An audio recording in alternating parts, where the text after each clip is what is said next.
Biglang balita para sa lahat ng seniors at pensioners. May paparating na cash aid na maaring matanggap ninyo sa Abril 2026. Pero paano malalaman kung kasama ka sa listahan? Sa video na ito, tatalakayin natin lahat ng detalye. Sino ang kwalipikado? Paano matatanggap ang pera? At kailan eksaktong ilalabas ang tulong? Huwag ko lampasin ang pagkakataon na makakuha ng karagdagang suporta para sa inyong pang-araw-araw na pangangailangan. Para sa mga seniors na gustong manatiling updated at protektado ang kanilang karapatan sa tulong, mag-subscribe na at pindutin ang notification bell para unang malaman ang lahat ng updates. Halin at alamin kung paano makikinabang sa cash aid na ito at kung kasama ka sa listahan. Sa Abril 2026, maraming seniors at pensioners sa Pilipinas ang magkakaroon ng karagdagang tulong pinansyal na tinatawag na cash aid bilang bahagi ng programang suporta para sa mga matatanda at retired citizens. Ang balitang ito ay nadulot ng malaking kasabikan at tanong sa publiko. Sino nga ba ang kwalipikado? Paano matatanggap ang tulong? At kailan eksakto itong ipapamahagi? Para sa marami, ang tulong na ito ay maaring magbigay ng kapayapaan sa pananalapi at makapawi sa ilang pang-araw-araw na gastusin. Mahalaga na malinaw sa bawat benepisyaro kung paano gumagana ang programa upang maiwasan ang kalituhan at delay sa pagkuha ng pera. Ang cash aid ay bahagi ng mga programa ng pamahalaan na naglalayong suportahan ang mga seniors at pensioners, lalo na sa gitna ng tumataas na presyo ng bilihin at gastusin sa kalusugan. Sa pamamagitan ng tulong na ito, nabibigyan ng pagkakataon ang mga matatanda na matugunan ang kanilang mga pangunahing pangangailangan, gaya ng pagkain, gamot, kuryente, tubig, at iba pang essential services.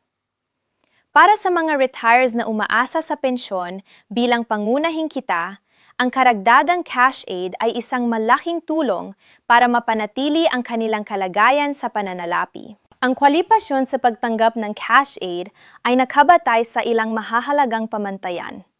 Una, dapat ay lehitimong senior citizen o pensare na rehistrado sa mga ahensya ng gobyerno tulad ng SSS, GSIS o iba pang opisyal na institusyon. Ang mga benepisyo ng Social Security o mga may regular na pensyon ay kadalasang unang kwalipikado. Ang edad ay isa ring konsiderasyon at karaniwan ay tumutukoy sa mga taong 6 na taong gulang pataas. Mahalaga rin na ang mga benepisyaro ay nasa listahan ng mga aktibong account o record sa kanilang respective agency upang matiyak na matatanggap nila ang tulong ng walang aberya. Isa sa pinakamahalagang aspeto ng cash aid ay ang eksaktong petsa ng pagpapalabas. Ang gobyerno ay nagtakda ng schedule para sa Abril 2026 at inaasahang ipapamahagi ang tulong sa pamamagitan ng direct deposit sa bank accounts o sa pamamagitan ng over-the-counter sa mga designated payment centers. Ang mga benepisyaro ay dapat maging alerto sa mga abiso mula sa kanilang ahensya upang malaman kung kailan at saan eksaktong matatanggap ang pera.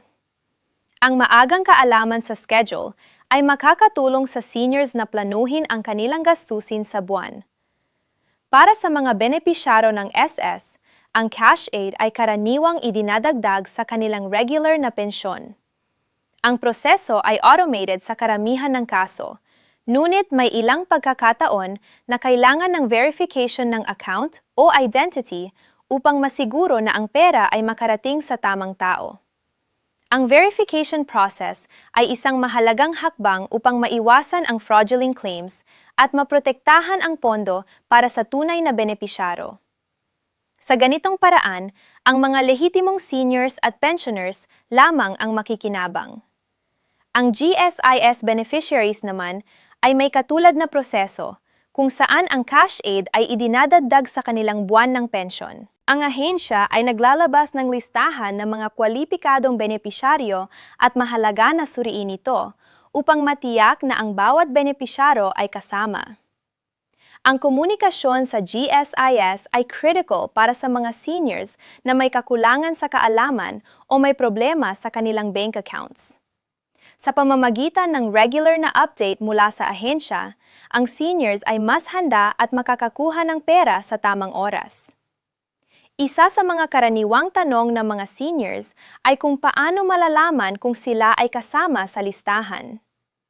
Ang pinakamadaling paraan ay ang regular na pag-check sa kanilang respective agency portal o pagtawag sa kanilang hotline para sa verification.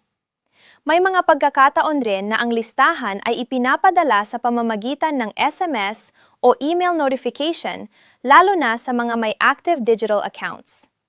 Para sa mga walang internet access, ang lokal na barangay ay kadalasang nagbibigay ng impormasyon at assistance para sa registration at verification. Ang cash aid ay hindi lamang isang simpleng pera. Ito rin ay may epekto sa kabuuang kalagayan ng financial planning ng mga seniors. Ang karagdagang pondo ay maaaring gamitin para sa emergency expenses tulad ng medical bills, maintenance ng bahay, o pamimili ng essential goods. Para sa mga seniors na may dependent, ang cash aid ay nagbibigay din ng dagdag na suporta sa pamilya. Sa ganitong paraan, ang programa ay hindi lamang tumutulong sa individual, kundi sa komunidad at pamilya ng benepisyaro.